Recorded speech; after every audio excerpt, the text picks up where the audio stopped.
السلام علیکم ناظرین، 16 دسمبر کا دن اپنے اندر تلخ یادیں رکھتے ہوئے گزر جاتا ہے۔ وہ ملک جو سینکڑوں قربانیوں کے بعد حاصل کیا گیا تھا، وہ ملک 16 دسمبر 1971 کو دو لخت ہوا۔ مشرقی پاکستان اور مغربی پاکستان دو حصوں میں تقسیم ہو کے ایک پاکستان اور ایک بنگلہ دیش بن گیا۔ یہ ایک بہت بڑا سانحہ ہے جس کا دکھ شاید میرے جیسے نوجوان اور نوجوان نسل اس کو محسوس نہ کرے، لیکن وہ افراد جنہوں نے اس ملک کو بنانے میں اپنا کردار ادا کیا، جن کے عزیز و اقربا نے اس ملک کو حاصل کرنے کے لیے اپنی جانیں پیش کیں، وہ اس دکھ کو اچھے طریقے سے محسوس کر سکتے ہیں۔ اس سانحے کے پیچھے کیا وجوہات تھیں، کیا اسباب تھے، اس کو موضوع بحث بنانے کے لیے آج ہم موجود ہیں امانت رسول صاحب کے ساتھ۔ السلام علیکم سر۔ جی وعلیکم السلام۔ سر، جب ہم بات کرتے ہیں فال آف ڈھاکہ کی تو یہ ایک بہت بڑا سانحہ ہے۔ اس کے اوپر کچھ ذہن کے اندر کچھ سوالات آتے ہیں، وہ ہم آج ڈسکس کریں گے۔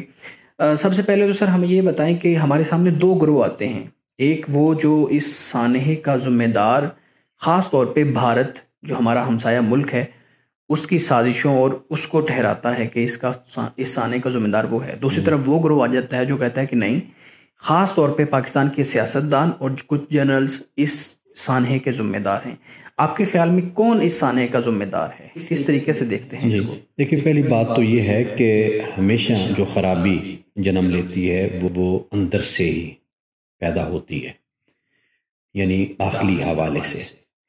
تو ہم سب سے پہلے تو اس پر فوکس کریں کہ اس وقت ہماری کیا غلطیاں تھیں، کیا خطائیں تھیں، کیا ہمارے ہاں مسائل تھے کہ جس کی وجہ سے ہمارا جو کمپیٹیٹر ہے، مقابل ہے، مخالف ہے، دشمن ہے، اسے کوئی بھی آپ نام دے لیجئے، اسے کیوں موقع ملا کہ اس نے اس سے فائدہ اٹھایا۔ تو اس لیے بجائے اس کے کہ کسی کو بلیم دیا جائے، جو خارجی قوتیں ہیں، داخل سے باہر جو لوگ ہیں یا قوم ہے یا ملک ہے، کوئی بھی ہے، اسے بلیم دینے کے بجائے یا اس پر الزام لگانے کے بجائے تو سب سے پہلے تو اس پر بات ہونی چاہیے کہ ہمارے اندر کیا مسائل تھے کہ جس کی وجہ سے کسی کو موقع ملا۔ اس لیے کہ یہ بات تو طے شدہ ہے نا۔ اب دیکھیے، انسانی وجود ہے، اگر ہمارا مدافعتی نظام جسم کا مضبوط ہوتا ہے تو پھر ہم پہ جراثیم اور بیماریاں حملہ نہیں کرتی۔ جب ہمارا مدافعتی نظام اور اندر سے ہم کمزور ہوتے ہیں داخلی طور پر، تو پھر اس کے بعد باہر کی جو بیماریاں ہیں، جراثیم ہیں، وہ ہم پر اٹیک کرتے ہیں۔ تو اس لیے یہ بات تو طے شدہ ہے کہ سب سے پہلے جو قوم زوال پذیر ہوتی ہے وہ اپنے داخلی وجوہات کی بنیاد پر ہی زوال پذیر ہوتی ہے۔ بالکل سر، ہمارے سامنے کچھ سماجی، سیاسی اور معاشی معاملات بھی آتے ہیں، ہم پڑھتے ہیں، سنتے ہیں۔ کون کون سے معاملات تھے؟ کچھ سیاسی طور پہ جو ہمارے بنگالی بھائی تھے ان کے ساتھ کوئی ناانصافی کی گئی، معاشی طور پہ، سماجی طور پہ کچھ، کیا اس طرح کی بھی وجوہات تھی کچھ؟ دیکھیے، بڑی خوبصورت بات ہے۔ مجھے یاد آتا ہے کہ طارق عزیز صاحب سے میری ملاقات ہوئی تھی کوئی 90 کی دہائی میں، جب میں اسٹوڈنٹ تھا۔ تو اسٹوڈنٹس مل کر ہم نے سوچا کہ طارق عزیز صاحب سے ملاقات کریں، تو ہم ان کے پاس گئے۔ تو ان کی ایک بات مجھے اب تک یاد ہے کہ انہوں نے اس موقع پہ کہا تھا کہ اگر محرومی پیدا ہو جائے نا کسی میں بھی، مثال کے طور پر گھر میں بچے ہوتے ہیں، تو گھر کے بچوں میں بھی یہ محرومی پیدا ہو جائے کہ میرا باپ یا میری ماں ہم میں تقسیم کا سلوک رکھتی ہے، یعنی باعث رویہ رکھتی ہے، یا یہ ہے کہ کسی بچے کے ساتھ زیادہ محبت یا کسی بچے کو زیادہ دینا اور کسی بچے کو کم دینا، اگر محرومی کا احساس بچوں کے اندر بھی پیدا ہو جائے تو طارق عزیز صاحب نے کہا کہ گھر کی دیواریں بھی ان بچوں کے لیے جیل خانہ بن جاتی ہیں۔ تو اصل معاملہ یہی ہوتا ہے کہ سب سے بڑی وجہ کسی ملک کے ٹوٹنے کی یا خانہ جنگی کی یا ان مسائل کی محرومی ہوتی ہے۔ ملک میں جو قومیں، جو افراد رہتے ہیں، جو بستے ہیں، اگر ہم یہ چاہیں کہ ان میں یکجہتی بھی ہو اور وہ مل جل کر رہیں، محبت اور پیار کے ساتھ رہیں اور کوئی علیحدگی کا تصور پیدا نہ ہو، تو سب سے پہلے محرومیوں کو ایڈریس کیا جاتا ہے، اور یہ ذمہ داری ریاست کی ہوتی ہے، کیونکہ ریاست ماں جیسی ہوتی ہے۔ بالکل ٹھیک ہے، بالکل ٹھیک سر۔ ہمیں ایک نعرہ نظر آتا ہے، ہم کسی ایک بھی سیاستدان یا جنرل کی بات نہیں کریں گے، لیکن ایک خاص طور پہ نعرہ بہت اس حوالے سے اس کو ڈسکس کیا جاتا ہے کہ بھٹو صاحب کا نعرہ تھا کہ ادھر ہم ادھر تم۔ تو یہ نعرہ کیا بنیاد ہے اس تقسیم کی، یا اس ذہنی طور پہ جو تقسیم پیدا ہو جاتی ہے، کیا آپ اس نعرے کو سمجھتے ہیں کہ یہ اس تقسیم کی بنیاد ہے؟ دیکھیے، نعروں سے ملک نہیں ٹوٹا کرتے، ملک ٹوٹتے ہیں اقدامات سے، فیصلوں سے اور رویوں سے اور پالیسیوں سے ملک ٹوٹا کرتے ہیں۔ تو یہ نعرہ بھی بھٹو صاحب نے تو نہیں لگایا تھا، یہ تو ایک اخبار کی سرخی تھی۔ تو عباس اطہر مرحوم بہت بڑے صحافی تھے، یہ اس وقت انہوں نے یہ ایک سرخی لگائی تھی اخبار میں کہ ادھر تم ادھر ہم، یہ اس طرح کی سرخی۔ تو وہ اتنی مشہور ہو گئی کہ وہ بھٹو صاحب کے نام کے ساتھ یہ منسلک کر دی گئی۔ لیکن ایسا نہیں ہے کہ ہم بھٹو صاحب کو بلیم دیں، الزام دیں کہ انہوں نے ملک توڑا اور ایسا کیا تھا۔ ٹھیک ہے سر، ایک اور چیز جو بہت امپورٹنٹ ہے اور خاص طور پہ نوجوان نسل جب اس چیز کو پڑھتی ہے، سنتی ہے، تو اس کو محسوس ہوتی ہے، ایک ملک جو ہمارے ساتھ رہا کتنی دیر، ایک ملک کا حصہ ہے وہ کتنی دیر ہمارے ساتھ رہا، ایسے ہی ہے جیسے دو بھائی ہیں وہ الگ ہو گئے۔ تو ہم دیکھتے ہیں کہ ہمیں بنگلہ دیش کے حوالے سے اپنے لٹریچر کے اندر، اپنی کتابوں کے اندر، یا آپ کہہ لیں کہ ہمیں اپنے ڈراموں، اپنے اس طرح کی جو انڈسٹری ہے، ہمیں اس کے اندر کچھ چیز بنگلہ دیش کے حوالے سے نظر نہیں آتی۔ حالانکہ ہونا تو یہ چاہیے تھا کہ ہمیں پتہ ہوتا کہ وہ ہمارے بنگالی بھائی ہیں، ہم کے ساتھ ہم نے کتنا وقت گزارا ہے، کیسا وقت گزرا ہے، کمیاں کوتاہیاں سامنے آتی، لیکن کچھ بھی ہمارے سامنے نہیں آتا۔ کیا وجوہات ہیں اور اس کا کیا نقصان ہوگا؟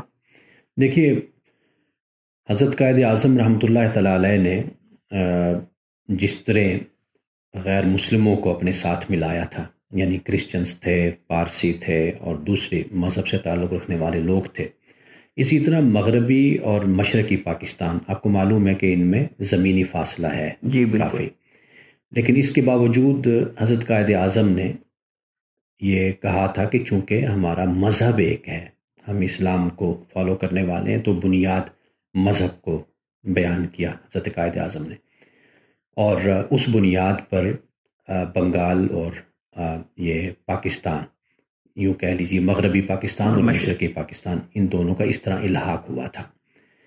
معاملہ یہ تھا کہ اگر ہم بنگلہ دیش میں رہنے والوں کے ساتھ، یعنی مشرقی پاکستان میں رہنے والوں کے ساتھ برابری کا سلوک رکھتے، یعنی ان کے جو حقوق تھے اور ان کے جو معاملات تھے ان کو ہم بہت بہتر طریقے سے لے کر چلتے۔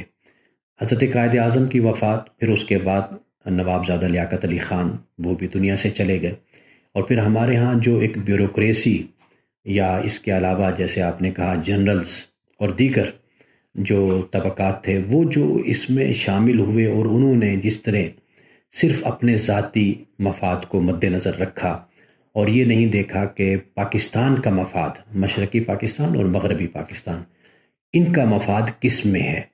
خاص طور پر بنگالیوں کو، مشرقی پاکستان میں رہنے والوں کو نشانہ بنایا گیا، اور یہ رویہ جب اختیار کیا جاتا ہے تو خود بخود لوگ یہ سوچنا شروع کر دیتے ہیں کہ آخر ہمیں ہمارے حقوق سے محروم کیوں کیا جا رہا ہے۔ تو یہ چند باتیں ہیں جن کو مد نظر رکھنا ضروری ہے۔ سر، اتنا بڑا سانحہ ہوا کہ ایک ملک جو اتنی قربانیوں کے بعد حاصل کیا گیا تھا، اتنے مصائب کے بعد حاصل کیا گیا تھا، وہ دو لخت ہوا، دو حصوں میں تقسیم ہوا۔ کیا سیکھا ہم نے؟ میرے خیال میں تو اگر میں اپنا انالیسس کروں کچھ سالوں کا، تو ہم نے نہیں سیکھا کچھ بھی، کیونکہ انفارمیشن نہیں ہے۔ تو آپ کے خیال میں کیا سیکھا ہم نے، اور ہماری نوجوان نسل خاص طور پہ اس کے لیے اس سانحے کے اندر کیا سبق ملتا ہے؟ دیکھیے، سیکھنا تو ان کو چاہیے نا کہ جو اس سانحہ کے سبب بنے، وجہ بنے، ٹھیک ہے، ان لوگوں کو اس سے سبق سیکھنا چاہیے کہ ملک کبھی بھی جبر کی بنیاد پر اور ظلم کی بنیاد پر اکٹھے نہیں ہوتے، اور لوگ کبھی بھی متحد ہو کر ان ملکوں میں اور اس خطے میں نہیں رہ سکتے جہاں پر ظلم ہوتا ہے، جبر ہوتا ہے، جہاں پر جمہوریت نہیں ہوتی، جہاں پر آمریت ہوتی ہے اور زبردستی لوگوں کو جھکایا جاتا ہے۔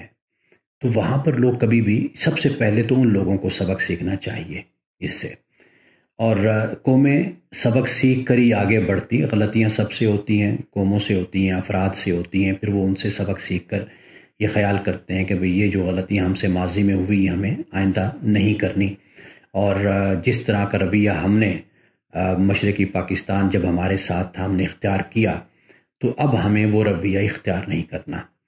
تو پہلی بات تو یہ ہے کہ سبق یہ ہے کہ لوگوں میں کبھی بھی جسے ہم کہتے ہیں کہ فرق نہیں کیا جانا چاہیے، تفریق نہیں ہونی چاہیے۔ ٹھیک ہے، سب لوگوں کو جو اس ملک کے رہنے والے ہوتے ہیں، اس خطے میں رہنے والے ہوتے ہیں، اس ریاست کے ماتحت ہوتے ہیں، ان سب کے حقوق مساوی ہوتے ہیں، برابر ہوتے ہیں۔ وہ کسی بھی صوبے میں رہنے والے ہوں، ان کو وسائل کے لحاظ سے بھی ان کو پورا حق دیا جائے۔ وجاہت مسعود صاحب پاکستان کے ایک نامور صحافی ہیں، دوست ہیں، وہ کہتے ہیں کہ پاکستان اس لیے وجود میں آیا کہ سب سے بڑا مسئلہ وسائل کا تھا، اس لیے کہ جب پاکستان نہیں بنا تھا تو وسائل پر قبضہ کسی اور قوم کا تھا، انگریز کا تھا۔ تو اصل جو جنگ تھی جو پاکستان کے لیے لڑی گئی وہ یہی وسائل کی جنگ تھی، لیکن جب پاکستان بن گیا تو پھر اس کے بعد پھر پاکستانیوں کو کیوں نہ ان وسائل سے استفادہ کرنے کے اور ان وسائل کو برابری کے ساتھ تقسیم کیوں نہ کیا گیا اور کیوں نہیں کیا جاتا۔ تو یہ سب سے بڑا مسئلہ تھا جو مشرقی پاکستان کے علیحدہ ہونے کی بنیاد بنا۔ آج بھی اس بات کو ایڈریس کرنے کی ضرورت ہے کہ جو وسائل ہیں پاکستان میں، ان وسائل کو پوری قوم میں تقسیم کیا جائے اور کسی صوبے میں بھی کسی طرح کا فرق نہیں کیا جائے۔ بالکل ٹھیک سر، آپ نے بڑی اچھی، اور بلکہ ہم کہیں تو آپ کی گفتگو کا کرکس جو وہ میرے سامنے آیا کہ جب وسائل کی تقسیم انصاف کی بنیاد پہ نہیں ہوتی، نا انصافی کی بنیاد پہ ہوتی ہے، تو پھر ایسے سانحے جنم لیتے ہیں اور داخلی طور پہ پھر انتشار پھیلتا ہے۔ تو ہمیں سب سے پہلے وسائل کی تقسیم کے اوپر توجہ دینی چاہیے۔ بڑی اچھی گفتگو رہی سر آپ کے ساتھ، انشاءاللہ دوبارہ سے آپ کے پاس حاضر ہوں گے ہم۔ ناظرین، ایک نئے عزم کے ساتھ، ایک نئے موضوع کے ساتھ ہم دوبارہ حاضر ہوں گے۔ خدا حافظ۔